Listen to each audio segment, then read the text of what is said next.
జ్యోతిష్య పాఠములకు మీ అందరికీ స్వాగతం. గత ఆదివారం ధనస్థానానికి సంబంధించిన పరిహారాలు తాత్విక కోణం, జ్యోతిషము మరియు తాత్విక కోణంలో ఏ విధంగా దాన్ని చూడాలన్న విషయాన్ని మనం చూసాం.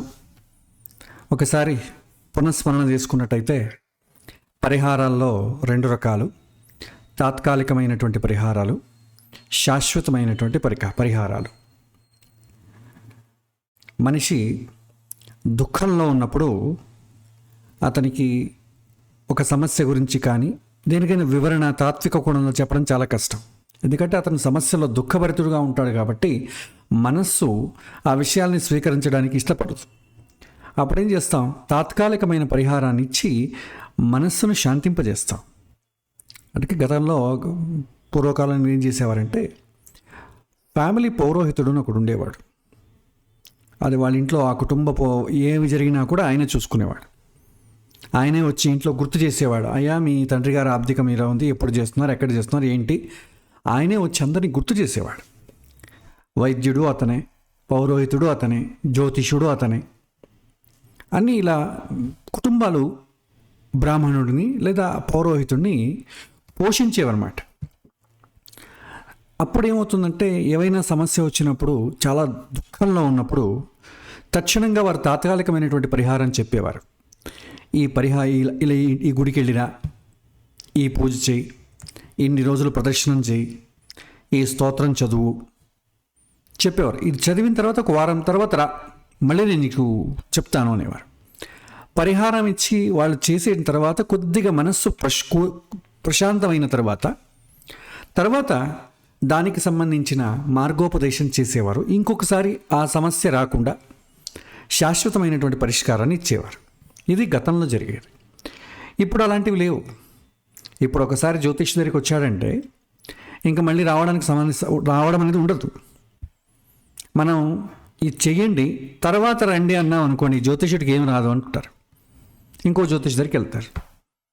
So perfect చెప్పేసేయాలి. సో ఆ విధమైనటువంటి కాలంలో మనం ఇప్పుడున్నాం కాబట్టి తాత్కాలికమైనటువంటి పరిహారాలతోనే సరిపెట్టుకోవాల్సి వస్తుంది. శాశ్వతమైన పరిహారాలు చెప్పడము కష్టం, వినేవాళ్ళు కూడా ఎవరు లేరు. వాళ్ళకు శాశ్వతమైన నన్ను నేను చేంజ్ చేసుకోనండి, ఏమైనా బయట నుంచి బాహ్యంగా ఏమైనా చేంజ్ చేయడానికి అవకాశం ఉందా? భగవంతుడు చేంజ్ చేయాలి నా సిచ్యువేషన్, కానీ నేను సర్దుకోనేవడం కుదరదు. ఈ విధమైనటువంటి మనోభావంలో ఇవాటి మనుషులు ఉన్నారు. సరే, ఇది మన గతంలో చెప్పాం. మనిషికి ధనం ఎందుకు కావాలి? అన్నం, పానం, శయనం, మైథునం, ఆసనం, ఇవన్నీ సమకూర్చుకోవడానికి. అది బేసిక్ నుంచి మొదలై ఎక్స్ట్రీమ్, అందరికన్నా ఎక్కువ మంచి పదార్థం నేను తినాలి, మంచి పానీయం తాగాలి, ప్రశాంతంగా అందరికన్నా చాలా పెద్ద బంగళా కట్టుకోవాలి, మంచి భార్య లేకపోతే మంచి భర్త కావాలి, ఆసనం ఎంత కంఫర్టబుల్గా కూర్చోగలిగితే పడుకోగలిగితే అంత కంఫర్టబుల్గా ఉన్నటువంటి ఆసనాలు కావాలి. ఇది మనిషి కోరుకునేవి. సో ఇక్కడ ప్రకృతి ధర్మం అనేది ఒకటి ఉంటుంది. ధనం అనేది సంపాదించడంలో తప్పు లేదు, కానీ ప్రకృతి ధర్మానికి లోబడి సంపాదించమని శాస్త్రం చెబుతుంది. లేకపోతే చాలా ఇక్కట్లు ఎదుర్కోవాల్సి వస్తుంది. ప్రకృతి ధర్మం ఏంటంటే, ఎంత ధనం సంపాదించాలి అన్నప్పుడు బేసిక్ నీడ్స్ ఉంటే చాలని చెప్తుంది. అది మనం గత వారంలో చెప్పుకున్నాం. ఎంత ఎక్కువగా సంపాదించవచ్చు, basic need okay, basic need కన్నా తక్కువ అయిందని కూడా చాలా కష్టం. దాన్ని ఆపద్ధర్మ కాలం అంటారు. ఆపద్ధర్మ కాలంలో ధర్మాన్ని వదిలేయమని కూడా శాస్త్రం చెప్తుంది. బేసిక్ నీడ్ కూడా లేదనుకోండి, అప్పుడు ధర్మం పట్టుకోవాల్సిన అవసరం లేదు. ఎంతోమంది దొంగతనాలు చేసిన వాళ్ళు కూడా ఉన్నారు. అలాంటి వాళ్ళకి శిక్ష ఏమి ఉండదు, ఎందుకంటే బేసిక్ నీడ్స్ కోసమే. అయితే ఒక బేసిక్ నీడ్ ఉందనుకోండి, తర్వాత ధర్మాన్ని ఇలాగే సంపాదించాలి, ఇంతే సంపాదించాలి, రూల్స్ వస్తాయి. మరి ఎంతవరకు సంపాదించవచ్చు అన్నట్టయితే బేసిక్ పీస్ ఖచ్చితంగా ఉండాలి. మనం గత వారం ఒక చార్ట్ ఒకటి వేసుకున్నాం మనం. అదేంటంటే సంతృప్తి, సౌఖ్యం, ఈ రెండిటితో కూడినటువంటి ఒక HTML డాక్యుమెంట్ను మనం గత వారం చూసాం. ఒక్క నిమిషం దాన్ని నేను ఓపెన్ చేస్తాను.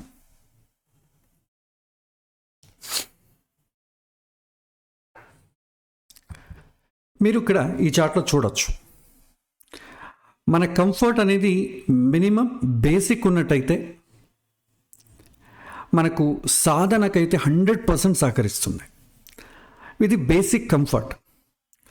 అదేవిధంగా ఎంతవరకు సంపాదించవచ్చు అన్నట్టయితే అట్లీస్ట్ బేసిక్ పీస్ ఉండాలి. అంటే అంతకన్నా తక్కువైందనుకోండి, మళ్ళీ మనం అన్నీ ఉన్నా కూడా దరిద్ర జీవనాన్ని అనుభవించాలి. కోట్లు సంపాదించుకున్నా కూడా అనాథలాగా సూసైడ్ చేసుకునే వాళ్ళు ఉన్నారు. కంఫర్ట్ లెవెల్ చాలా పెరిగిపోతుంది, కానీ పీస్ అనేది చాలా తగ్గిపోతుంది. So the more we see comfort outside, the more we loss inner calm. కాబట్టి అంతకన్నా తక్కువ కాకూడదు. మినిమం బేసిక్ పీస్ ఉండాలి. అంటే సమస్యలు వస్తాయి, ఎలాంటి సమస్యలైనా వస్తాయి. ఆ సమస్యలు వచ్చినప్పుడు మనం ప్రాక్టికల్గా చూస్తున్నట్టయితే ఎన్ని సమస్యలు వచ్చినా కూడా 6 గంటల పాటు మనకు నిద్ర రావాలండి.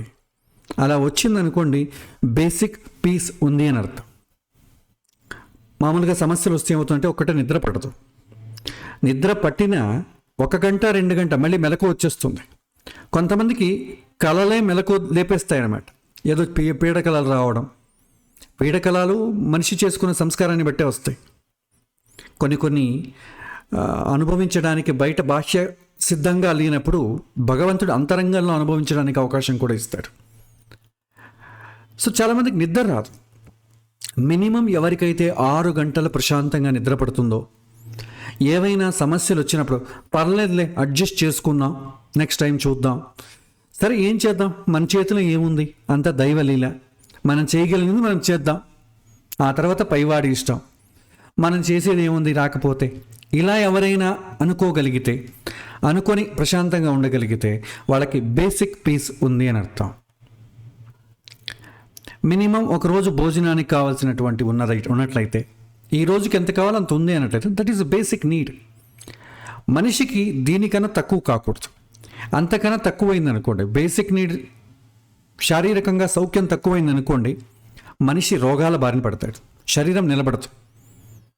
అదేవిధంగా కంఫర్ట్ లెవెల్ ఎక్కువై పీస్ తగ్గిపోయింది అనుకోండి, అప్పుడు మనసు నిలబడదు, మానసికంగా కృంగిపోతాడు. కోట్ల ఆస్తి ఉన్నవాళ్ళు కూడా ఆత్మహత్య చేసుకున్న వాళ్ళు ఉన్నారు. ఎందుకంటే కంఫర్ట్ లెవెల్ పూర్తిగా తగ్గిపోతుంది. ఏదైనా ఇది లేకపోతే బతకలేరు పాపం. ఆ విధమైనటువంటి స్థితికి వెళ్ళిపోతారు. మనం అనుకున్నది సాధిస్తూ వెళ్ళామనుకోండి, రేపేమైనా మనకు వల్ల కాలేదు అనుకోండి, మనం తట్టుకోలేం. అదే జీవితంలో ఎదురు దెబ్బలు తగులుతూ వెళ్ళిన వాడికి పొరపాటున ఏమైనా రాకపోయినా కూడా వాడికి నష్టం లేదు, ఎందుకంటే అలవాటు అయిపోయింది కాబట్టి ఇది ప్రకృతి నియమం అన్నమాట. సో ఈ నియమానికి లోబడే మనం ధనాన్ని సంపాదించాలి, లేకపోతే చాలా వ్యర్థం. ఒకటి ఆరోగ్యం పాడైపోతుంది, రెండవది మనసు పాడైపోతుంది. కాబట్టి దీన్ని బ్యాలెన్స్ చేసుకుంటూ వెళ్ళాలి. కొద్దిగా కంఫర్ట్ లెవెల్ పెరిగిందా, పీస్ కొద్ది తగ్గుతుంది, అయినా మనం అడ్జస్ట్ చేసుకోగలగాలి. కొద్దిగా పీస్ పెరిగిందా, కొద్ది కంఫర్ట్ తగ్గుతుంది, అయినా పర్లేదు అడ్జస్ట్ చేసుకోగలగాలి. ఈ రెండిట్లోనూ అడ్జస్ట్ చేసుకోగలిగితే ఒక 40 to 60% అటు ఇటు ఉన్నా కూడా ఇబ్బంది లేదు.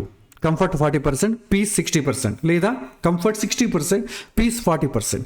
ఇలా బ్యాలెన్స్డ్ లైఫ్ని కలిగినట్టయితే అతను చాలా ఆరోగ్యంగానూ ఉంటాడు, మానసికంగా చాలా సంతోషంగానూ ఉంటాడు. మానసిక ప్రశాంతత లోపించింది అనుకోండి, అది మళ్ళీ శరీరం పైనే పడుతుంది, లేనిపోని రోగాలు వస్తాయి. ఆ రోగాలు రావడం వల్ల ఏదో చనిపోతే చాలా మంచిదండి. చనిపోవడం అనేది చాలా పెద్ద వరం. చనిపోవడానికి కూడా అవకాశం ఉండదు, మన చేతుల్లో లేదు. ఆ శరీరం పడిపోయే ముందు మనం ఎన్ని నరకాలు కష్టాలు అనుభవించాలో. అలా ఆత్మహత్య చేసుకున్నా కూడా మళ్ళీ శరీరం అయితే రాదు ఇమీడియట్లీ.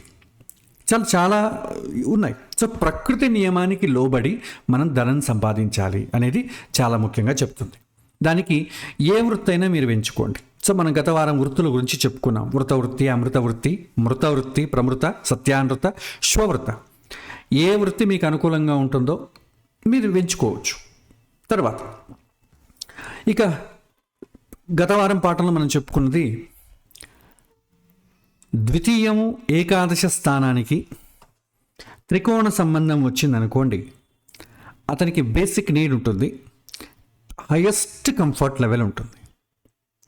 అదే కేంద్ర సంబంధం వచ్చిందనుకోండి, బేసిక్ పీస్ ఉంటుంది, కంఫర్ట్ హైయెస్ట్ లెవెల్ ఉంటుంది. అదే ద్వితీయ ఏకాదశాలకు దుష్ట స్థానాల సంబంధం వచ్చిందనుకోండి, అలాగ బేసిక్లీ నీడు ఉండదు, నీడు ఉన్నా కూడా అతనికి అనుభవానికి రాదు, పీస్ ఉన్నా కూడా అనుభవానికి రాదు, అతను అనుభవించలేడు. అన్నీ ఉన్నాయి కానీ ఏది అతనికి ఉపయోగపడదు. అలాంటప్పుడు దుఃఖానికి లోనవుతాడు. కాబట్టి ఇది మనకు జరిగే కాంప్లికేషన్స్. కాబట్టి ఇక్కడ ఒకవేళ ఇప్పుడు అంతా బాగానే ఉంది, త్రికోణ సంబంధం వచ్చిందనుకోండి, జ్యోతిష్యుడి దగ్గరికి అయితే రాడు. ఒకవేళ ఎవరిదైనా బలవంతం వల్ల జ్యోతిష్ దగ్గరికి వచ్చినా, లేకపోతే కొడుకు ఇలా ఉంది, అతను ఏం పట్టించుకోవట్లేదండి, ఎప్పుడు ధర్మము హ్యాపీగా, అతనికేమో చాలా హ్యాపీగా ఉన్నాడండి, మాకే చాలా ఇబ్బందిగా ఉంది, ఫ్యూచర్లో వాడు ఇలా ఉంటే ఎట్లా అని వాడు తీసుకొస్తారు జాతకం. త్రికోణ సంబంధం ఉంటుంది, కాకపోతే అతనికి ఎంత కావాలో అంతుందండి. ఎప్పటికీ అతనికి జీవితంలో ఫైనాన్షియల్ ప్రాబ్లం రాదండి, మీరేం ఆలోచించాల్సిన అవసరం లేదు. కొద్దిగా ధైర్యం చెప్పి పంపించాలి. అతనికి ఏం అడగాల్సి ఉండదు, వాళ్ళు అతని పరంగా వేరే వాళ్ళు అడగచ్చు. ఇక రెండవది కేంద్ర సంబంధం తెచ్చుకోండి. వాళ్ళు ఎలాంటి ప్రశ్నలు అడుగుతారంటే, వీళ్ళకి సౌఖ్యము, ధనము, యోగం అయితే ఉంటుందండి, కానీ ఏంటంటే వాళ్ళ మనస్సులో కోరికలు పుడతాయి కదా. కోరికలు పుట్టినప్పుడు ధనం రావాలి, లేదా ధనం లేదనుకోండి కోరికలు ఉండకూడదు. ఇది చాలా ప్లెజెంట్గా ఉండాలి. ఇది భగవంతుడు అరేంజ్ చేసేది. కాబట్టి చాలామందికి డబ్బు ఉన్నప్పుడే కోరికలు పుడతాయి, డబ్బు లేనప్పుడు పెద్దగా కోరికలు ఎవరికి ఉండదు, చాలా తక్కువగా ఉంటుంది. తక్కువ డబ్బు ఉందనుకోండి, ఒక 10,000 రూపాయల శాలరీ ఉందనుకోండి, తండ్రి కొడుకుని ఎక్కడికైనా బయటికి తీసుకెళ్ళి ఏమైనా కొనించాలనుకోండి, చిన్న బండిలో ఏదో పానీపూరి కొనించవచ్చు, లేదా ఒక ఇడ్లీ కొనివ్వచ్చు. అదే 10 లక్షల ఆదాయం ఉందనుకోండి, అతని బండిలో కొనిస్తాడా? పెద్ద 5 స్టార్ హోటల్కి వెళ్ళాలి, ఈ వారం వెళ్ళితే వచ్చే వారం ఇంకో చోట ట్రై చేయాలి. ఈ విధంగా ఉంటుంది. కోరికలు ఆటోమేటిక్గా పెరుగుతూ ఉంటాయి. సో కోరికలు పెరుగుతున్నప్పుడు ఏమవుతుందంటే, సకాలంలో మనకు ధనం ఒకవేళ రాకపోతే, మనకు కోరిక ఉదయించినప్పుడు మనకంత దానికి అనుకూలమైనటువంటి ఆదాయం లేకపోతే అప్పుడేమవుతుంది? సమస్య, నాకు ఇప్పుడు నీకు ఇది నేను చేయాలనుకుంటున్నాను, కాకపోతే నా దగ్గర ధనం లేదని వస్తుంది. కానీ నిజంగా ధనం లేదా అంటే యోగం అయితే ఉంది జాతకంలో, కానీ ఆ టైంలో లేదు. అప్పుడు అతనికి చెప్పాలి, కొద్దిగా పేషెన్స్ అవసరం, నీకు ఇంకా మంచి టైం వస్తుంది, ఆ మంచి టైంలో నీకు యోగం అయితే ఉంది, ఇప్పుడు రాకపోవచ్చు, తర్వాత వస్తుందని చెప్పాలి. తర్వాత ఒకవేళ దుష్ట స్థానాల సంబంధం వచ్చిందనుకోండి, వాళ్ళు ఎలాంటి ప్రశ్నలు అడుగుతారంటే, డబ్బే లేదండి, ఏం చేయమంటారు, ఎంత ప్రయత్నించినా కూడా డబ్బు రావడం లేదు, ఇలాంటి ప్రశ్నలు అడుగుతారు. సో ఆల్రెడీ యోగం లేదు కాబట్టి కోరికలు ఆటోమేటిక్గా తగ్గించుకోవాలి. కోరికలు చాలా ఎక్కువ ఉంటాయి. ఎప్పుడైతే దుష్ట స్థానాల సంబంధం 11వ ఇంటికి వచ్చింది అనుకోండి, కోరికలేమో బియాండ్ ద రేంజ్ ఉంటాయి, ఆదాయం ఏమో చాలా తక్కువ ఉంటుంది. ఇది భగవంతుడు చేసే సృష్టి అన్నమాట. కోరికలు ఏమైతే పెరిగిపోతాయి. అప్పుడు ఏమవుతుంది? అతను అలా బతకలేడు, అలా చావలేడు. ఎందుకంటే చావాలంటే కోరికలు తెచ్చుకోవాలి, కోరికలు తీర్చుకుందామంటే అవకాశం లేదు, చనిపోదామంటే అది కుదరదు. ఈ విధమైనటువంటి స్థితిలో బతుకుతూ ఉంటాడు. అలాంటి వాళ్ళకి ఏం చెప్పాలి? కొద్దిగా గైడ్ చేయాలి, చాలా ప్రయత్నించాలి. అంత ప్రయత్నించినా కూడా ధనం వచ్చినా కూడా నువ్వు ప్రశాంతంగా ఉండలేవు. సో ఏ సమయంలో ఎంత వస్తుందో దాంతో అడ్జస్ట్ చేసుకుంటూ వెళ్ళిపో. లేదా నీకు డబ్బు కావాలంటావా, ఎక్కువ ప్రయత్నం చేయి, డబ్బు అయితే వస్తుంది, తద్వారా నువ్వు ప్రశాంతతనైతే పొందలేవు అనేది ఒక గైడ్ చేయాలి. ఇది మనం చేయాల్సినటువంటి పని. ఇక మనము కొద్దిగా ప్రాక్టికల్ కేసుకి వెళ్దాం.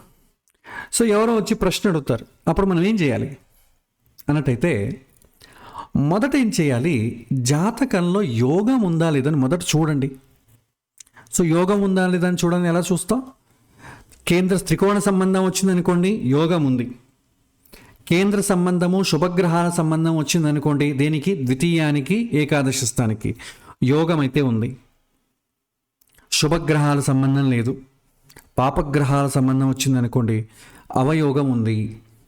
కొన్ని సందర్భాల్లో రెండూ ఉంటాయి, శుభ సంబంధము ఉంటుంది, పాప సంబంధము ఉంటుంది. అప్పుడు ఏం చేయాలంటే, దేని బలం ఎక్కువ ఉందో కనుక్కోవాలి. మనకు ఉచ్చ, స్వక్షేత్రము ఇలాంటివన్నీ ఉన్నాయి కదా. దీంతో పాటు ఏ గ్రహానికి బలం ఎక్కువ ఉంది, శుభగ్రహానికి బలం ఎక్కువ ఉందా, పాపగ్రహానికి బలం ఎక్కువ ఉందా చూడాలి. శుభగ్రహానికి బలం ఉందనుకోండి, అతనికి బెనిఫిట్స్ అయితే ఖచ్చితంగా వస్తుంది. పాపగ్రహాలు కూడా ఉన్నాయి కాబట్టి ప్రశాంతంగా రాదు, కొద్దిగా సమస్యలతో చిక్కుబడి దాని నుంచి బయట వస్తుంది అనమాట. అయినా అల్టిమేట్లీ ధనం అయితే వస్తుంది, కాకపోతే స్మూత్గా రాదు అంతే.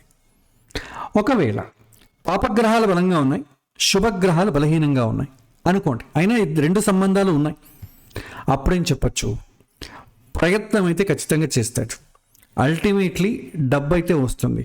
కానీ పాపగ్రహాల బలంగా ఉండడం వల్ల అతడు ఆ ధనాన్ని అనుభవించలేడు ఒకటి, లేదా ఆ ధనం వచ్చినా కూడా ఎక్కువ రోజులు నిలబడదు, అది వెళ్ళిపోతుంది. ఎందుకంటే పాపగ్రహాల సంబంధం వల్ల వచ్చింది కాబట్టి ధనం వస్తుంది, ప్రశాంతత వెళ్ళిపోతుంది, ధనం వస్తుంది, ఇంకా దానికి డబుల్ ఖర్చు అవుతుంది, ఒక సమస్య ఇంకొక సమస్యగా కన్వర్ట్ అవుతుంది. ఇది చాలా కష్టం. చాలామంది ధనం లేదని సమస్యకు వస్తారు, దానికి కావాల్సినటువంటి రెమెడీలన్నీ చేసుకుంటారు, ఆ సమస్య పోయి ఇంకొక సమస్య వస్తుంది. మనం ఎలా అంటే, జ్వరం వచ్చిందనుకోండి, మనకు రోజువారి పనులు ఉన్నాయి, ఇంట్లో పనులు చేసుకోవాలి, ఆఫీస్కి వెళ్ళాలి, జ్వరం వచ్చి 3 రోజులు ఇంట్లో పడుకుంటే ఎలాగా, పనులు జరగవుగా. ఏం చేస్తాం, యాంటీబయాటిక్ వేసుకోవడము, లేకపోతే క్విక్గా తగ్గడానికి ఏదైతే హైయెస్ట్ డోసేజ్ వేసేసుకోవడము, మరుసటి రోజు హ్యాపీగా వెళ్ళిపోతాం, చాలా మంచిది. కానీ అంత త్వరగా తగ్గడం వల్ల సైడ్ ఎఫెక్ట్స్ కూడా ఉంటాయండి.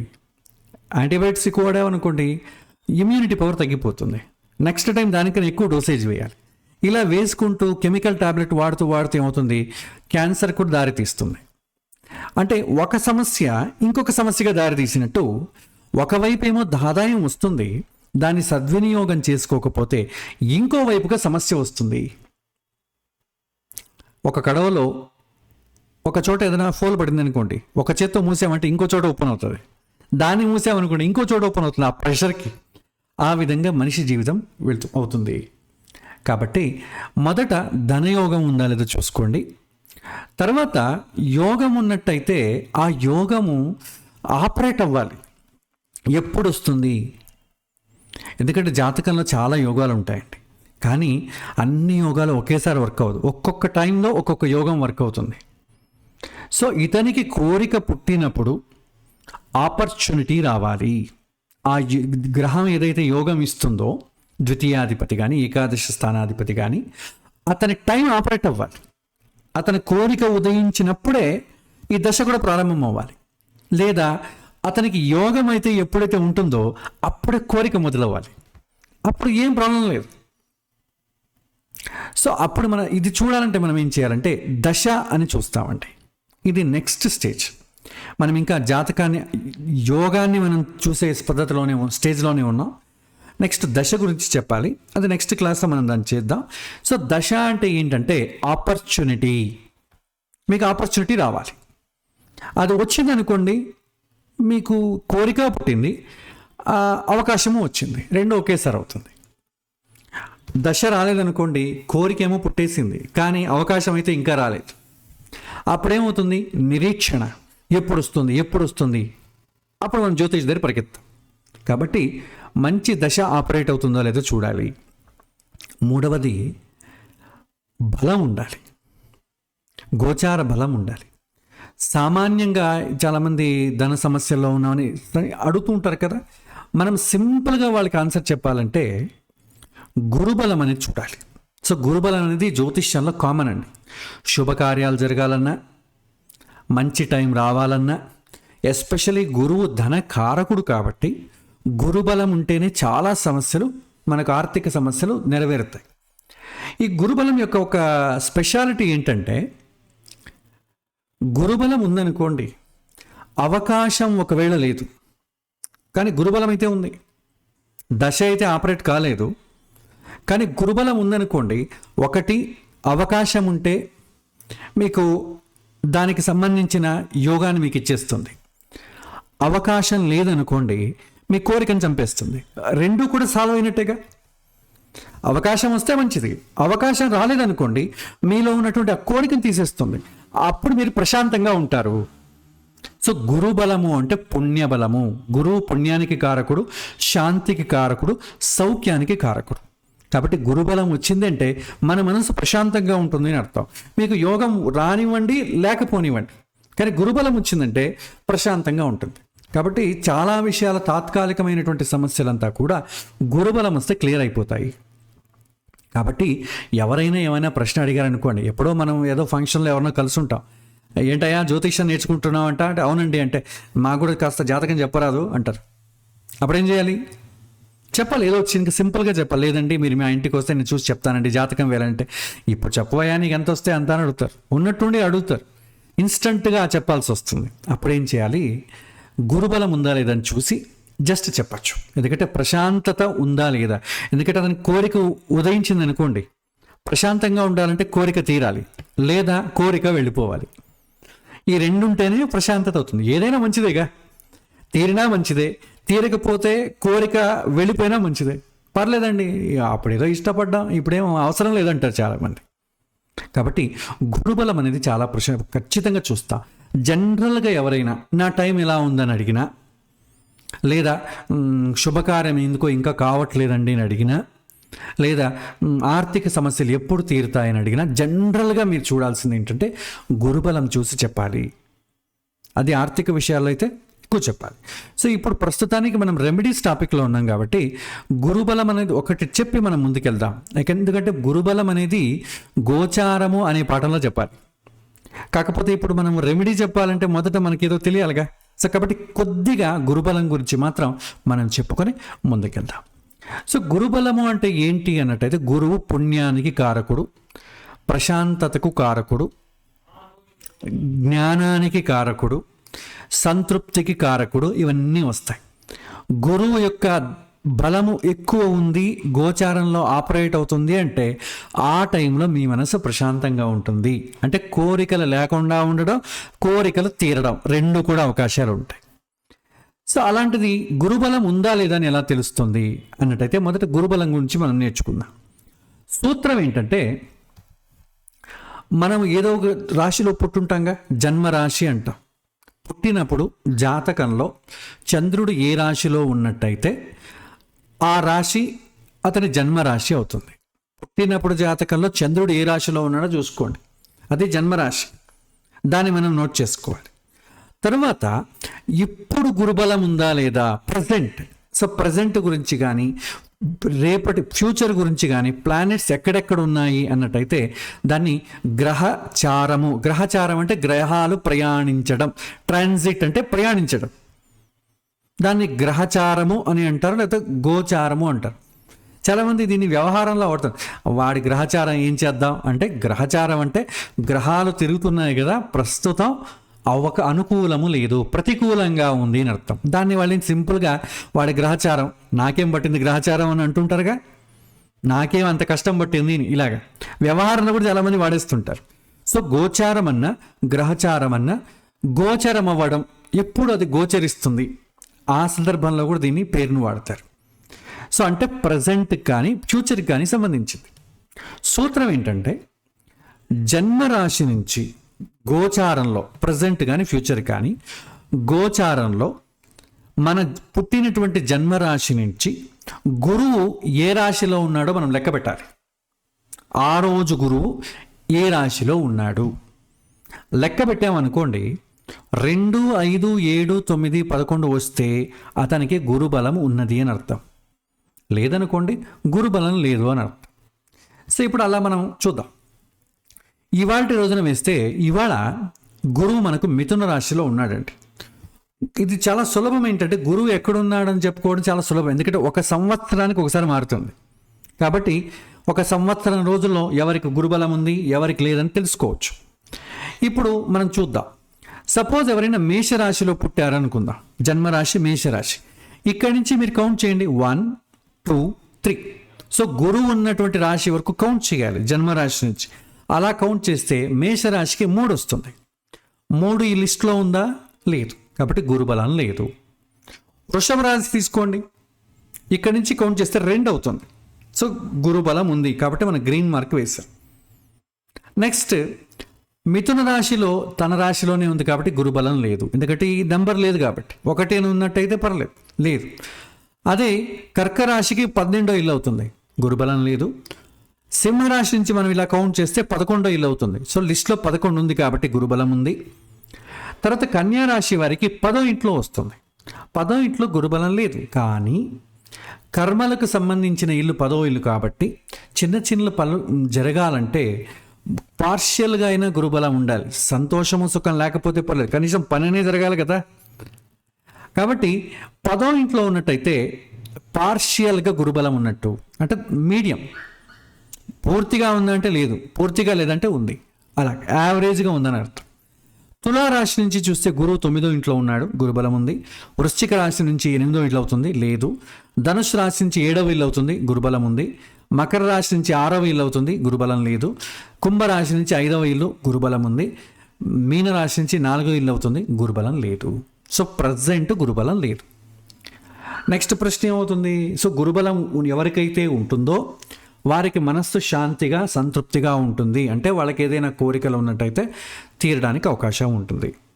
మరి ఇంకొకటి, గురుబలం ఉన్న వాళ్ళకి అందరికీ తీరిపోతుందా అన్నట్టయితే మనం గురువుని చూస్తాంగా, ఆ గురువు పుణ్యాన్ని సూచిస్తాడు. కానీ మనం గత జన్మలో పుణ్యం తీసుకొచ్చి ఉండాలి ఇప్పుడు జరగాలంటే. అంటే ఎవరి జాతకంలో అయితే పుట్టిన జాతకంలో గురువు బలంగా ఉంటాడో వారికి గోచారంలో గురువు ఈ ఆస్పిషియస్ మంచి మంచి స్థానాల్లో వచ్చినప్పుడంతా కూడా వాళ్లకు పాజిటివ్ చేంజెస్ వస్తాయి. ఎవరికైతే జాతకంలో గురువు బలహీనంగా ఉంటాడో, అంటే గత జన్మలో పుణ్యం తక్కువ చేసుకుని ఉంటాడో, అలాంటి వారికి గోచారంలో గురువు మంచి పొజిషన్లో వచ్చినా కూడా అనుకూలం చాలా తక్కువగా ఉంటుంది. ఎందుకంటే పుణ్యం లేదు. ఎందుకంటే అల్టిమేట్లీ మనం ఏమి పుణ్యం చేసుకున్నామో అదే మనకు గోచారంలో ఇవ్వడం జరుగుతుంది. మనం ఏం తీసుకురాలేదనుకోండి, ఎలా ఇస్తారు? మీరు ₹1,00,000 పెట్టారనుకోండి ఎఫ్డి, దానికి ఎంత వడ్డీగా ఉంటే అంతే ఇస్తారు. ₹1,000 పెట్టారనుకోండి, దానికి ఎంత వస్తుందో అంతే ఇస్తారు. ఎక్కువ ఆశించడానికి లేదు. కాబట్టి గురువు అంటే అర్థం ఏంటంటే జాతకంలో గురువు ఏ పాటి బలంలో ఉంటాడో ఆ పాటి బలంతో ఇతనికి అనుకూలము ప్రతికూలము అవడం జరుగుతుంది. సో ఇది గురుబలం అండి. ఇంకోసారి చెప్తాను చూడండి. జన్మరాశి నుంచి గురువు 2, 5, 7, 9, 11 స్థానాలలో సంచరించినప్పుడు గురుబలం ఉంటుంది. ఇప్పుడు గురు సంచారం ఎక్కడుంది? మిథున రాశిలో ఉంది. ఎప్పుడు సంచారం అయ్యాడు? మే 2025 సంచారం అయ్యాడు. ఎన్ని రోజులు ఉంటాడు? మనం చెప్పుకున్నాం కదా, సంవత్సరం రోజులు ఉంటాడు. ఒకవేళ శీఘ్రచారము వక్రగమనము అన్నీ కలిపామనుకోండి, 1 సంవత్సరం పైన 1 నెల 2 నెలలు కూడా అవ్వచ్చు. ఎందుకంటే అతను ముందుకు వెళ్ళడం వెనక్కి రావడం ఇవన్నీ జరిగిందనుకోండి, కొద్దిగా 1 నెల 2 నెలలు పెరుగుతుంది. కాబట్టి గురువు ఎక్కడున్నాడు, మన రాశి నుంచి ఎన్నో ఇంట్లో ఉన్నాడు, దాన్ని బట్టి గురుబలం ఉంటుంది. తర్వాత ఇప్పుడు మేషరాశి వారు గురుబలం లేదని చెప్పుకున్నాం. అతను అడుగుతాడు, మరి నాకు గురుబలం ఎప్పుడు వస్తుంది అని అడుగుతాడు. ఎప్పుడు వస్తుంది గురుబలం?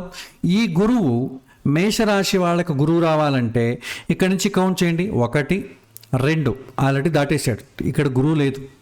3వ ఇంట్లో గురువు ఉన్నాడు. తర్వాత నెక్స్ట్ ఇయర్ 4వ ఇంటికి వస్తాడు. 4 అయినా కూడా గురుబలం ఉండదు. 5వ ఇంటికి వస్తాడు, అప్పుడు గురుబలం ఉంటుంది.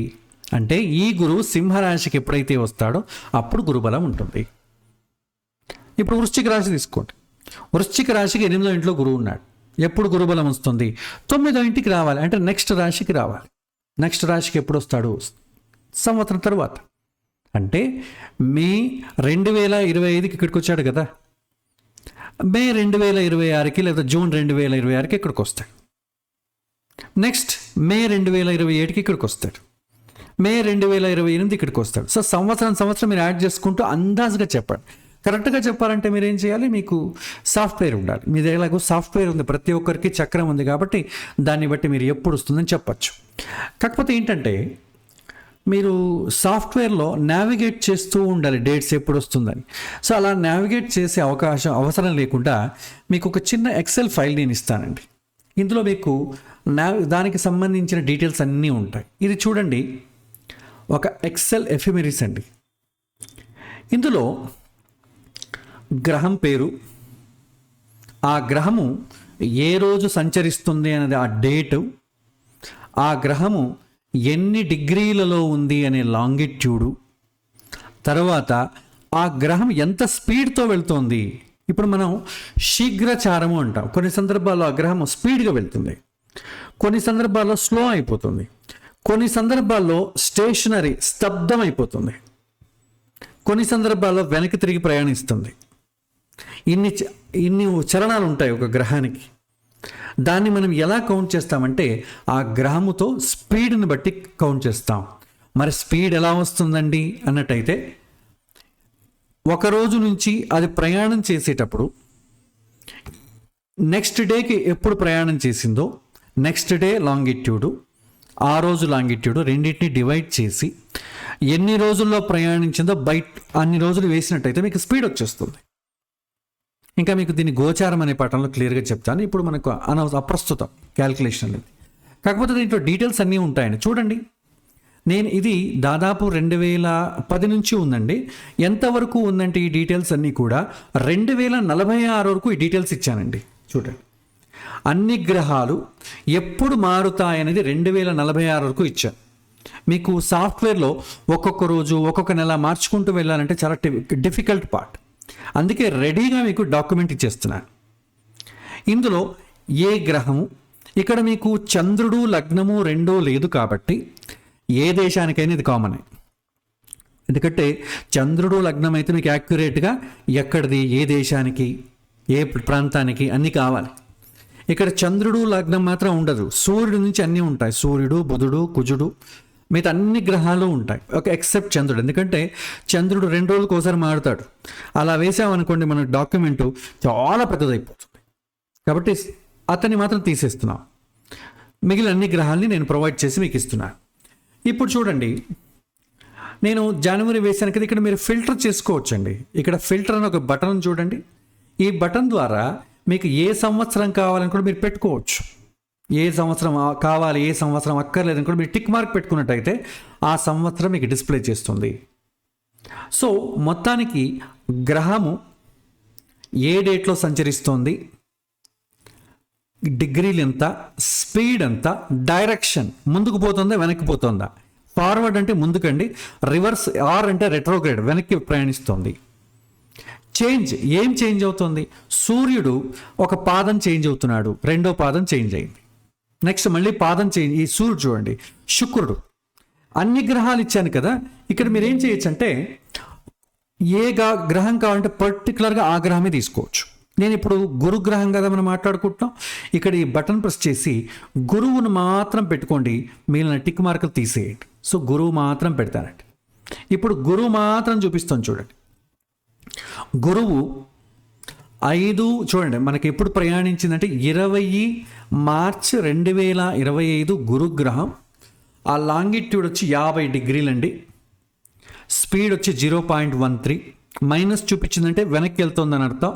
0 అని చూపించిందంటే స్టేషనరీగా ఉందని అర్థం. స్టేషనరీగా గ్రహం ఎలా ఉంటుందండి మీరు అడగొచ్చు. ఒక బస్సు ముందు ప్రయాణిస్తోంది, ఇంకొక వైపు నుంచి కారు ఓవర్టేక్ చేసింది, మనం కారులో కూర్చున్నాం. ఈ బస్సు స్పీడు కారు స్పీడ్ ఒకేలాగా ఉందనుకోండి, కారులో కూర్చున్న వాళ్ళకి బస్సులో ఉన్న వాళ్ళు అలాగే నిలబడినట్టు కనిపిస్తుందిగా, స్తబ్దంగా ఉన్నట్టు. రెండూ ప్రయాణిస్తూనే ఉంటాయి, కానీ మనకు ఆ గ్రహం అలాగే స్తబ్దంగా స్టేషనరీగా ఉన్నట్టు అనిపిస్తుంది. దాన్ని 0 అంటాం. స్పీడ్ ఈక్వల్ అయినప్పుడు 0 చూపిస్తుంది. ఓకే, సో తర్వాత డైరెక్షన్. సో చేంజ్ ఏమవుతుంది, డైరెక్షన్ చేంజ్ అవుతుందా, పాదం చేంజ్ అవుతుంది. ఒక పాదం చేంజ్ అయితే కూడా మీకు డేట్ చూపిస్తుంది ఎప్పుడు పాదం చేంజ్ అవుతుంది. నెక్స్ట్ చూడండి, 3వ పాదము, 4వ పాదం, 1వ పాదం, 2వ పాదం, ఏ పాదాలకి చూపిస్తారు. ఇక్కడ రాశి చేంజ్ అవుతుందంటే ఏ రాశిలో ఉన్నాడని చూపిస్తుంది. తర్వాత ఏ నక్షత్రంలో ఉన్నాడని చూపిస్తుంది. 4 అంటే రోహిణి అండి, 5 అంటే మృగశిర. నక్షత్ర నంబర్లు చూపిస్తాయి. దీన్ని మీకు పాఠంలో మీకు ఇంకా క్లారిఫైగా చెప్తాను. నవాంశ కూడా చూపిస్తుంది. ఇప్పుడు మనకు కావాల్సింది ఏంటి, గురువుకి సంబంధించి డైరెక్షన్లో పాదాలు చేంజ్ అవ్వాల్సిన అవసరం లేదు, మనకు రాశి చేంజ్ అవ్వాలి. ఎప్పుడు రాశి చేంజ్ అవుతుందో దాన్ని మాత్రం చూపించాలి. చూడండి, నేను రాశి పాద లేకపోతే రాశి నక్షత్ర పాద అని పెట్టాను. రాశి అనేది పెట్టాను ప్రధానంగా. చూడండి, 15 మే 2025 గురువు మిథున రాశికి వచ్చాడు, 3 అంట. తర్వాత 19 అక్టోబర్ 2025 నాడ ఇతను శీఘ్రచారంలో కర్కాటక రాశిలో ప్రవేశిస్తాడు. తర్వాత డిసెంబర్ ఎన్ని రోజులు ఉంటాడు కర్కాటకంలో, మళ్ళీ చూడండి 3 వచ్చేసింది. 6 డిసెంబర్ 2025 రెట్రోగ్రేడ్ అవుతాడు. రెట్రోగ్రేడ్ అవ్వడం చేత ఎందుకంటే 0 వస్తుంది, 0 మైనస్ వస్తుంది, -0.01 -0.02 అలా వెనక్కి వచ్చేస్తుంది. వచ్చి మళ్ళీ మిథున రాశికి ఎప్పుడు ప్రవేశిస్తుందంటే 6 డిసెంబర్ 2025 మళ్ళీ మిథున రాశికి వచ్చేసింది. మళ్ళీ ఫార్వర్డ్ వక్రీ అయిపోయిన తర్వాత మళ్ళీ ఫార్వర్డ్కి వెళ్ళాలిగా, ముందుకు వెళ్ళాలి. అది ఎప్పుడు అంటే 2 జూన్ 2025 మళ్ళీ కర్క రాశికి వచ్చేస్తాడు. చూడండి ఈ 2 డేట్స్ చూడండి, 15 మే 2025, 2 జూన్ 2026, దాదాపు 1 సంవత్సరం 1 నెల ఆడ్ అనుకోండి. అంటే 3వ రాశి నుంచి 4వ రాశికి రావడం. మధ్యలో తాత్కాలికంగా కర్కాటక రాశికి వస్తాడు, కానీ ఎన్ని రోజులు ఉంటాడు? 1.5 నెల అంతే. చూడండి 19 అక్టోబర్ 2025 కర్కాటక రాశికి వస్తాడు.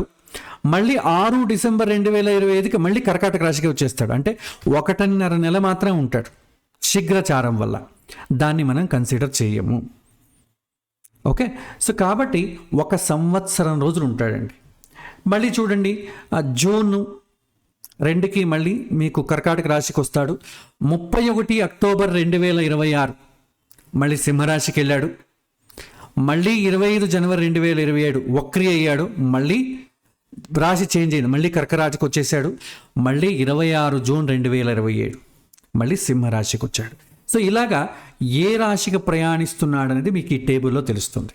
ఈ ఒక్కది మాత్రమే కాదండి, అన్ని గ్రహాలు తెలుస్తాయి. సో నేను సపోజ్ శని పెట్టాను అనుకోండి, శని 2.5 సంవత్సరం కావాలి, మీకు అది డిస్ప్లే చేస్తుంది. వక్రీ ఎప్పుడవుతోంది మొత్తం డీటెయిల్స్ ఈ చార్ట్లో ఉంటుంది.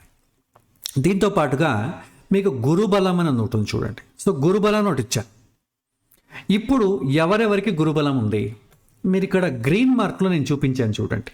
దీన్ని కొద్దిగా పెద్ద చేస్తాను చూడండి. ఇప్పుడు ప్రజెంట్ 15/5/2025 నాడు మిథున రాశికి గురువు వచ్చాడు. ఇప్పుడు ఇంకా గురువు మిథున రాశిలోనే ఉన్నాడు. ఎంతవరకు ఉంటాడంటే 19/10/2025కి వస్తాడు. అప్పుడు మళ్ళీ కర్క రాశికి వెళ్ళిపోతాడు, మళ్ళీ వక్రీ అవుతాడు, మళ్ళీ డిసెంబర్ 6న మిథున రాశికి వచ్చేస్తాడు. మళ్ళీ 2/6/2026 కర్క రాశికి వెళ్తాడు. మీరు ఈ పీరియడ్లో ఎవరికి గురుబలం ఉంది ఎవరికి లేదని చూసుకోండి. సో మేషరాశి వాళ్ళకి గురువు 3వ ఇంట్లో ఉన్నాడు, గురుబలం లేదు. వృషభ రాశి వాళ్ళకి 2వ ఇంట్లో ఉన్నాడు, గురుబలం ఉంది. మిథున రాశి వాళ్ళకి గురుబలం లేదు. కర్క రాశి వాళ్ళకి 12వ ఇల్లు కాబట్టి లేదు. సింహరాశి వాళ్ళకి 11వ ఇల్లు కాబట్టి ఉంది. కన్యా రాశి వాళ్ళకి 10వ ఇల్లు కాబట్టి మీడియం. ఇలాగా నేను 2046 వరకు ఎవరెవరికి గురుబలం ఉంటుంది లేదని క్లియర్గా ఇక్కడ చెప్పేశాను. దీన్ని మీరు పెట్టుకోవచ్చు. మీ దగ్గర పెట్టుకున్నారనుకోండి కంప్యూటర్లో ఎవరికి గురుబలం ఉంది ఎవరికి లేదు ఓవర్ ఏ పీరియడ్ ఈజీగా చెప్పేసేయచ్చు. గుర్తుపెట్టుకు ఆ డేట్స్ కూడా మీకు ఎగ్జాక్ట్లీగా ఉంటుంది. మీరు మొబైల్ ఫోన్లో కూడా పెట్టుకోవచ్చు. దీనికి సంబంధించిన ఒక HTML ప్రోగ్రామ్ రాస్తున్నాను. ప్రజెంట్ మీకు ఎక్సెల్ చార్ట్ షేర్ చేస్తాను. అది HTML కోడింగ్ అయిన తర్వాత మీరు మొబైల్లో కూడా దీన్ని చూసుకోవచ్చు. ఒక జన్మరాశి వేశారనుకోండి, ఎవరికి గురుబలం ఉంది ఎవరికి ఉండదు మొత్తం చెప్పేస్తుంది. అదేవిధంగా 7.5 శనికి సంబంధించింది కూడా డెవలప్ చేశాను. ఆ పాఠం చెప్పేటప్పుడు నేను దీన్ని ఎక్స్ప్లెయిన్ చేస్తాను. సో ఇలా ఈ విధంగా గురుబలం అనేది చాలా క్రుషియల్ రోల్ ప్లే చేస్తుంది. ఎవరికైనా ఇమ్మీడియట్లీ మీరు రెమెడీ చెప్పాలి అనుకోండి, గురుబలం వచ్చిందనుకోండి ఏం భయపడకండి, మీ గురుబలం ఉంది కాబట్టి అంతా బాగవుతుంది, మంచి టైం వస్తుంది. లేదండి గురుబలం వచ్చింది కానీ కూడా జరగట్లేదు అని అన్నారనుకోండి, జాతకం చూడండి. జాతకంలో గురువు ఏమైనా వీక్ అయ్యాడు అనుకోండి, గోచారంలో పెద్దగా ఫలితాలు ఏమీ ఉండకపోవచ్చు. సో దాన్ని మళ్ళీ మన ఇది ఎస్పెషల్లీ మన గోచారానికి సంబంధించిన పాఠం కాబట్టి ఆ పాఠంలో మనం దీని గురించి తెలుసుకుందాం. కాకపోతే ఇప్పుడు సందర్భం చెప్పడం ఏంటంటే, ఆర్థిక పరమైనటువంటి సమస్యలు ఎవరైనా అడిగినప్పుడు గురుబలం వచ్చినట్టయితే అతనికి ఆర్థిక సమస్యలు కొద్ది వరకు పరిహారం అవుతాయి. అది ఎప్పుడు వస్తుందనేది చూసి వాళ్ళకు చెప్పాలి. అంతవరకు ఏం చేయాలి, ఒక పూజో ఏదో మంత్రమో పారాయణమో చేసుకోండి, కొద్దిగా ధైర్యం కలుగుతుందని చెప్పాలి. కొద్దిగా వెయిట్ చేయాలి, తప్పదు. మనం ఏదో నేను వెయిట్ చేయనండి, నేను పూజ చేసేస్తాను వచ్చేయాలంటే అది అట్లా కుదరదండి. ప్రకృతి నియమాలు ఎప్పుడు కూడా వైలేట్ చేయబడలేదు. కాబట్టి వెయిట్ చేయాలి, తప్పదు. ఆ టైం వచ్చేంత వరకు కాస్త వెయిట్ చేయండి. కాకపోతే ఉపశమనం కోసం, లేదు నాకు నెసరీ వెరీ బ్యాడ్లీ నీడెడ్ అన్నారనుకోండి, భగవంతుని రిక్వెస్ట్ చేసుకోండి. ఎందుకంటే ఇవన్నీ కూడా భగవంతుడి చేతిలో ఉంటాయి. కర్మను మార్చడం, పుణ్యాన్ని ఇవ్వడం, లేకపోయినా పుణ్యం ఇవ్వాలన్నా కూడా ఒక భగవంతుడికి మాత్రమే అధికారం ఉంటుంది. వీరు ఎవ్వరికీ అధికారం ఉండదు. మీరు గ్రహాలకి పూజ గీజ చేస్తే చేసుకోండి, తప్పేం లేదు. మనకు మంచి టైం రావాలంటే ఏం చేయాలి? ఇంట్లో ఉన్న గోడ గడియారానికి పూజలు పురస్కారాలు చేస్తే అవుతాయా? గ్రహాలంటే ఏంటి? ఇంట్లో గడియారం లాగే కదా. ఆ డిపార్ట్మెంట్ హెడ్ ఎవరో అతన్ని పట్టుకోవాలి. కాబట్టి భగవంతుడిని ప్రార్థించడం ఒకటి. ప్రార్థించకపోయినా మనకి యోగం ఎప్పుడైతే వస్తుందో ఖచ్చితంగా వస్తుందండి. ప్రార్థించడం వల్ల ముఖ్య ఉద్దేశం ఏంటంటే ఆ కోరిక అనేది తగ్గుతుంది, మనస్సు అనేది కొద్దిగా ప్రశాంతంగా నిలబడుతుంది, ధైర్యం వస్తుంది. దానికోసం మనం భగవంతుడిని ప్రార్థిస్తాము. ఇది మనము గోచారం అనేది చూసి చెప్పచ్చు. తర్వాత ఇంకా quick fix, permanent solution. Quick fix అంటే ఏంటంటే మనస్సు చెడిపోయినప్పుడు ఇమ్మీడియట్లీ అతను ఏం చేయాలో చెప్పాలి.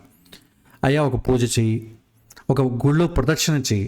కాకపోతే చాలా వరకు మీరు రెమెడీస్ ఎలా చెప్పాలంటే అతనిలో ఉత్సాహం కలగాలి, అతని కాంట్రిబ్యూషన్ ఉండాలి. అలాంటి రెమెడీలు చెప్పినట్టయితే ఎక్కువగా వర్కౌట్ అవుతాయి, అంటే అనుకూలం అవ్వడానికి ఛాన్సెస్ ఎక్కువ ఉంటాయి. అతని కాంట్రిబ్యూషన్ మెయిన్గా ఉండాలి. ఇప్పుడు గుడికి వెళ్ళి ప్రార్థన చేసుకోవయ్యా, లేదా ప్రదక్షిణ నమస్కారం చేయి, లేదా మంత్ర జపం చేయి, పారాయణం చేయి అంటే అతనే చేయాలి. వేరే ఏమైనా చెప్పారనుకోండి, అతని బదులు వేరే వాళ్ళ చేత చేయిస్తాడు. ఒక హోమం చేయమంటే పురోహితుడు చేస్తాడు. అతని మనస్సు మాత్రం ఆ హోమం పైన ఉండదు. ఉంటే జరుగుతుంది ఖచ్చితంగా. హోమం పురోహితుడు చేసినా కూడా దాని ఫలం అనేది యజమానికి వస్తుంది. ఎప్పుడు అతను అటెన్షన్ పెట్టినప్పుడు. అతను అటెన్షన్ పెట్టకుండా హోమం చేయమంటే ఏం చేస్తాం? హోమం చేయాలండి, చేయించండి అంటే ఫస్ట్ బంధువులందరినీ పిలిచేస్తాం. నేను హోమం చేస్తున్నాను, మీరంతా రావాలి. వచ్చిన తర్వాత వాళ్ళ బాగోగులు చూసుకోవాలి, వాళ్ళ కాఫీలు తాగారా, టిఫినీలు తిన్నారా, వాళ్ళని అడుక్కోవాలి. మాకేమి ఇచ్చారు, మాకేం తెచ్చారు, మేము మీకేమి ఇవ్వాలి. ఈ పెద్ద బిజినెస్ అయిపోతుంది. ఇక్కడ అటెన్షన్ పెట్టడం అనేది ఉండదు. కాబట్టి అలాంటి పెద్ద పెద్ద రెమెడీలు చెప్పకుండా డిస్ట్రాక్షన్ కానటువంటి రెమెడీస్ చెప్తే చాలా మంచిది. తర్వాత మనం కొద్ది సబ్జెక్ట్కి వెళ్దాం. ద్వితీయ ఏకాదశాధిపతికి సంబంధం వచ్చింది అనుకోండి, త్రికోణ స్థానాల సంబంధం వస్తే అతనికి ఏం రెమెడీ అవసరం లేదు, అతను మన దగ్గరికి రాడు. కేంద్ర సంబంధం వచ్చింది అనుకోండి, అయినా అతనికి అనుకూలం కాలేదు, ఆర్థిక సమస్యలు ఏదో ఉన్నాయి. అప్పుడేం చెప్పాలంటే గురుబలం ఎప్పుడు వస్తుందో చూడండి. అయ్యా గురుబలం నెక్స్ట్ వస్తుంది, కాబట్టి అంతవరకు కొద్దిగా ఓపిక పట్టండి, కొద్దిగా మీ వరకు మీ ప్రయత్నం మీరు చేయండి. ఆ టైంలో ప్రాబబుల్ టైం వచ్చినప్పుడు మీకు అన్ని కూడా సక్రమంగా జరుగుతాయి అని చెప్పాలి. ఒకవేళ దుష్ట స్థానాల సంబంధం వచ్చిందనుకోండి, యోగము తక్కువ ఉంది అని అర్థం. యోగం తక్కువ ఉంది అంటే అతను అనుభవించే యోగం లేదని అర్థం కాదు, ప్రయత్నం ఎక్కువ చేయాలి అని అర్థం. చాలా ప్రయత్నం చేయాలి. సో వెనక పుణ్యం ఉందనుకోండి, స్మూత్గా వచ్చేస్తుంది, ఎక్కువ ప్రయత్నం అక్కర్లేదు. అదే ద్వితీయ ఏకాదశాదికి దుష్ట గ్రహాల సంబంధం వచ్చిందనుకోండి, ఎక్కువ ప్రయత్నించాలి. ఇప్పుడు మీరు ఒక కుటుంబంలో బ్రాహ్మణుడిగా పుడతాడు, అతను ఏం ప్రయత్నం చేయడు, ఒక చిన్న లేచి సంధ్యావందనం చేసుకొని నామాలు పెట్టుకుంటాడు, అందరూ వచ్చి వాడి కాళ్ళ దగ్గర నమస్కారించి అతనికి డబ్బు ఇచ్చి వెళ్తారు. ఇంకొకడు ఉంటాడు పాపం, అతను పని చేసినా కూడా రేపిస్తా ఎల్లుండి వస్తా తిప్పుతూ ఉంటారు. ఒకడికేమో చాలా స్మూత్గా వచ్చేస్తుంది, ఇంకొకటికేమో అసలు కష్టపడ్డా కూడా అతనికి డబ్బు రావట్లేదు. కాకపోతే అతనేమి డబ్బు రాలేదని చెప్పి అతనికి కూర్చోడు, చాలా కష్టపడతాడు. ఇతను కష్టపడాల్సిన అవసరం లేదు, అతను ఎక్కువ కష్టపడాలి. గత జన్మలో మనం ఎప్పుడైతే దానం అనేది ఎక్కువ చెయ్యమో, ముందు జన్మలో మనం కూడా కష్టపడాల్సి వస్తుంది. ఎక్కువ పుణ్యం చేసామనుకోండి, ఎక్కువ పుణ్యం మీకు అనుభవానికి వస్తుంది. కాబట్టి అతను గత జన్మలో చాలా కష్టపడి ఉంటాడు కాబట్టి ఇప్పుడు కూర్చున్నాడు. మనము అంతే కదా, పిల్లలు బాగా కష్టపడే సమయంలో చదువుకున్నారు అనుకోండి, మంచి ఉద్యోగంతో ఎంజాయ్ చేస్తారు. కష్టపడాల్సిన సమయంలో ఎంజాయ్ చేసి సినిమాలు షికార్లు అయినా అనుకోండి, ఉద్యోగం మంచిది రాదు, కష్టపడతారు. అదే రూల్ ఇక్కడ వర్క్ అవుతుంది. కాబట్టి దుష్ట స్థానాల సంబంధం కలిగినంత మాత్రాన భయపడాల్సిన అవసరం లేదు. మానవ ప్రయత్నం ఎక్కువ కావాలి, అతనికి ఎక్కువ కష్టపడమని చెప్పాలి. ఇంకొకరితో పోల్చుకుంటే ప్రయోజనం ఉండదు. తర్వాత సూత్రాన్ని మనం చూసినట్టయితే, ఏకాదశాధిపతి చర్రాశిలో ఉన్నప్పుడు డబ్బు కూడబెట్టడం కష్టం, సో చరరాశిలో ఉందనుకోండి, డబ్బు ఖర్చు పెట్టేస్తూ ఉంటాడు. అలాంటప్పుడు ఏం చేయాలి అని అడుగుతాడు. అప్పుడు రెమెడీ ఏం చెప్పాలి? మనం ఎలాగో ఫిక్స్ అయితే మన దగ్గర ఉంది. మనం నీ యొక్క కులదేవత ఏదైతే ఉంటుందో ఆ కులదేవత ప్రార్థన చేయి, ఇన్ని రోజులు మీరు పారాయణం చేయి, అవన్నీ మనం చెప్పుకుంటాం. కానీ శాస్త్రపరంగా ఏం చెప్పాలి అన్నట్టయితే, తాత్విక కోణంలో డబ్బు కూడబెట్టడం కష్టమవుతుంది అన్నప్పుడు ఏం చేయాలంటే ఖర్చులు తగ్గించుకోవాలండి. బేసిక్ నీడ్స్ తప్ప వేరే దాన్ని ఖర్చు పెట్టకూడదు. అలా నియమాలు పెట్టుకున్నాడు అనుకోండి, ఖచ్చితంగా సాధ్యమవుతుంది. మామూలుగా నార్మల్గా అయితే కూడబెట్టడం కష్టం, కొద్దిగా ఎక్కువ ప్రయత్నం కావాలి. ప్రయత్నంగా చేసినట్టయితే ఖచ్చితంగా అవుతుంది. ఒక ఉపమానం చెప్తారు చాలామంది. ఒక ప్రవచనంలో నేను విన్నాను ఇది. ఒకతను బాగా తాగుబోతండి, ప్రభుత్వ ఉద్యోగంలో పనిచేస్తున్నాడు. ఎంత డబ్బు కూడబెట్టాలన్నా కుదరడం లేదు, డబ్బుకు చాలా ఇబ్బంది పెడుతున్నాడు. అలాగంటూ డబ్బేం లేదంటే మంచి శాలరీ వస్తుంది, కానీ వ్యసనాలకు బానిస అయిపోయాడు, దానికి ఖర్చు అయిపోతుంది, డబ్బు లేదు. అతను ఒకరోజు నిర్ణయించుకున్నాడు, ఏమైనా సరే నా భార్య దగ్గర వెళ్ళి శాలరీ రాగానే ఇచ్చేస్తాను. ఇంకొక నియమం, నా భార్యను తాగడానికి అని చెప్పం, అలా చెప్పి డబ్బు తీసుకోకూడదని నియమం పెట్టుకున్నాడు. అలాగా ప్రతిసారి డబ్బు ఆమెకి ఇచ్చేవాడు, ఏవైనా ఖర్చులు ఆమె దగ్గరే తీసుకునేవాడు. అలాగా వ్యసనాలని బలవంతంగా కంట్రోల్ చేసుకోవడం వల్ల డబ్బు కూడబెట్టాడు. సామాన్యంగా అయితే కుదరదు. కాబట్టి ఖర్చులు మనం ప్రయత్నపూర్వకంగా తగ్గించుకున్నట్టయితే కూడబెట్టడం సాధ్యమవుతుంది. ఇది మనం చెప్పాలి. దుష్టస్థాన ఏకాదశాధిపతి చరరాశిలో ఉన్న డబ్బు కూడబెట్టడం కష్టం, ఎందుకంటే కోరికలు ఎక్కువ ఉండడం వల్ల ఆ కోరికలను ప్రయత్నపూర్వకంగా తక్కువ చేసుకోవాలి అని మనం సలహా ఇవ్వాలి. దాంతోపాటు దేవుడికి సంబంధించిన ప్రార్థన అది చేయమని చెప్పామనుకోండి, కొద్దిగా దానికి బద్ధుడై కమిటెడ్ అయి ఉంటాడు. తర్వాత ఏకాదశాధిపతికి ఆ 3, 6, 8, 12 రాష్ట్ర సంబంధం వస్తే వృధాగా ఖర్చు పెడతారు. వాళ్ళేం చెప్పరు, అయ్యో నేను చాలా వృధాగా ఖర్చు పెడుతున్నానండి, మనకి ఎవరు అయ్యో డబ్బు సమస్య ఉందండి, డబ్బు రావడం లేదంటాడు. ఎందుకు రావడం లేదు మనం ఇలా చూస్తాం. 8వ ఇంటికి సంబంధం వచ్చిందనుకోండి, అనవసరమైన ఖర్చులు పెడుతున్నాడు అని అర్థం. మనం ఏం చేయాలి? ఖర్చులు తగ్గించుకోవాలి. లేదంటే నేనేం ఖర్చులు పెట్టట్లేదు, జాతకం చెప్తోంది నాయన, నేనేం చెప్పట్లేదు, అష్టమ సంబంధం వచ్చింది కాబట్టి నీ దగ్గర డబ్బు వేస్ట్గా ఖర్చు అవుతోంది, నువ్వు ఒక లిస్ట్లో ప్రతిసారి రాసుకో, నీకే తెలుస్తుందని చెప్పాలి. ప్రయత్నపూర్వకంగా తగ్గించుకోవాలి. ఉన్నట్టుండి డబ్బు సమస్య వచ్చిందనుకోండి, భగవంతుని ప్రార్థించడమే, వేరే ఇంకా మనకు ఆయుధమేం లేదు. ఏకాదశాధిపతి చతుర్థాధిపతి సంబంధం వస్తే ఉన్నదంతా స్థిరాస్తిగా పెట్టేస్తాడు. అప్పు తీసుకొచ్చి మరీ స్థిరాస్తికి పెడతాడు. ఆ అప్పులు తీర్చుకోవడానికి నానా ఇబ్బందులు పెడుతూ ఉంటాడు. ఇది లేదు, మనకు పిల్లలకు ఉంటుంది కదా, అప్పుడు మనం కొనాలంటే చాలా కష్టమవుతుంది, సంపాదించింది ఎక్కువ భాగం చరాస్తిగా పెట్టేస్తాడు. అప్పుడు డబ్బు కావాల్సి వస్తుంది రోజువారీ ఖర్చులకు, పిల్లల చదువులకు. ఆ సైట్ అమ్మేస్తే మళ్ళీ ఎలాగా? అందుకని అప్పు చేసుకుంటూ జీవనం చేస్తుంటారు. ఎప్పుడు కూడా బేసిక్ నీడ్స్కి ఎంత కావాలో అంత ఖచ్చితంగా సేవింగ్స్ ఉండాలి. కరోనా టైంలో మనం చూసాం, ఒక 2 నెలలు మనకు జీతం రాలేదనుకోండి, అల్లాడిపోయిన వాళ్ళు చాలామంది ఉన్నారు. అందుకే మన వాళ్ళు ఏం చెప్తారంటే, మినిమం 1 సంవత్సరానికి మనం ఎంత ఖర్చు పెడతామో బేసిక్ నీడ్స్ కోసం మొదట దాన్ని సేవ్ చేసేయాలి. దాన్ని మనం ఏ కారణం చేత తీయకూడదు. రేపు మనకి ఇలాంటి సమస్యలు వచ్చాయనుకోండి, అదే మనకు ఆధారంగా ఉంటుంది. అప్పుడు ఇంకొకరిని అడుక్కోవాల్సిన అవసరం ఉండదు. కాబట్టి ఉన్నదంతా చరాస్తి పైన పెట్టకుండా కొద్దిగా డబ్బును మనం ఎఫ్డీలోనో లేకపోతే మనకు అనుకూలానికి తీసుకునే అనుకూలంగా ఉండే విధంగా పెట్టుకోవాలి. ఇది మనం రెమెడీ చెప్పాలి. అన్నిటికీ పూజలు పురస్కారాలు పైనే ఆధారపడడం మంచిది కాదు. తర్వాత ఏకాదశాధిపతికి నవమాధిపతి సంబంధం వస్తే ధార్మిక కార్యక్రమాల్లో ఖర్చు పెట్టేస్తాడు. ధర్మం కూడా ఎలా చేయాలని ఒక నియమం ఉందండి. మన దగ్గర ఏదైనా సర్ప్లస్గా ఉంటే, అధిక మోతాదులో ఉంటే, దాన్ని మాత్రం అర్హత ఉన్నవాడికి దానం చేయమని చెప్తుంది. మన దగ్గరే చాలా తక్కువ ఉందనుకోండి, మనం ఇంకొకటికి దానం చేయమని చెప్పి ఏ శాస్త్రము చెప్పదు. ఈ నియమం గుర్తుపెట్టుకోండి. నేను చేయలేకపోతున్నానండి దానం, ఏం అవసరం, మీకు ఎక్కువ ఉన్న దానమే చేయాలి. డబ్బు ఉంటే డబ్బు చేయొచ్చు, ఆహారం ఉంటే ఎక్కువ ఆహారం దానం చేయొచ్చు, జ్ఞానం ఎక్కువ ఉందా జ్ఞానం దానం చేయొచ్చు.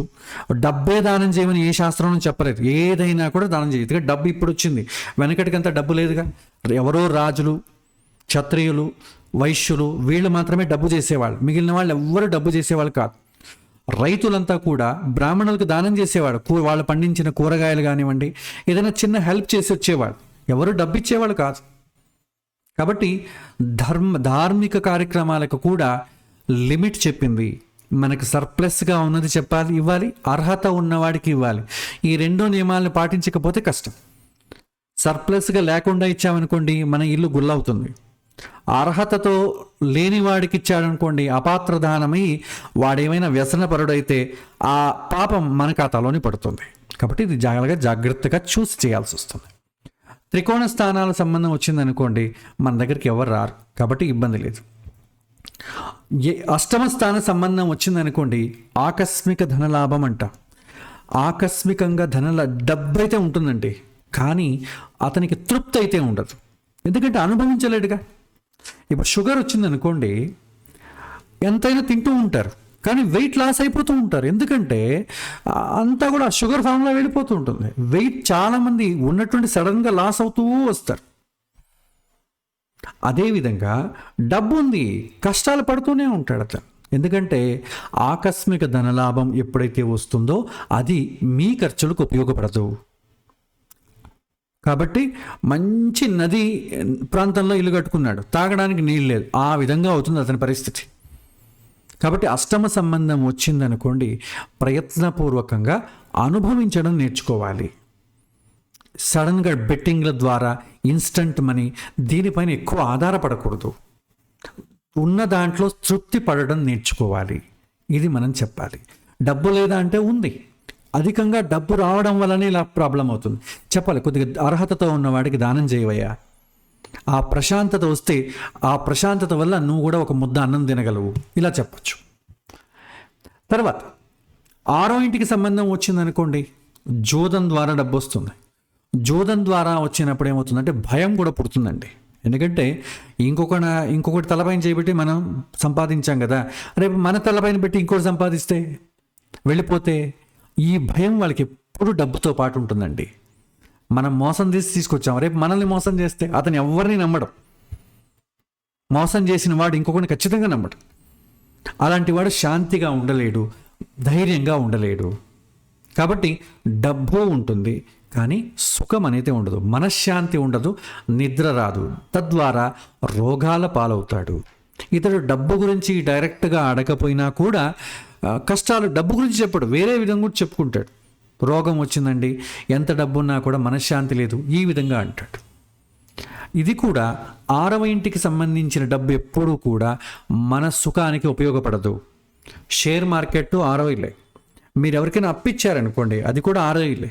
లేదండి అతను కష్టాల్లో ఉన్నప్పుడు ఇచ్చాను, కష్టాల్లో ఉన్నప్పుడు ఇవ్వాల్సింది అప్పు కాదు, దానం. అప్పు అంటే ఏంటి?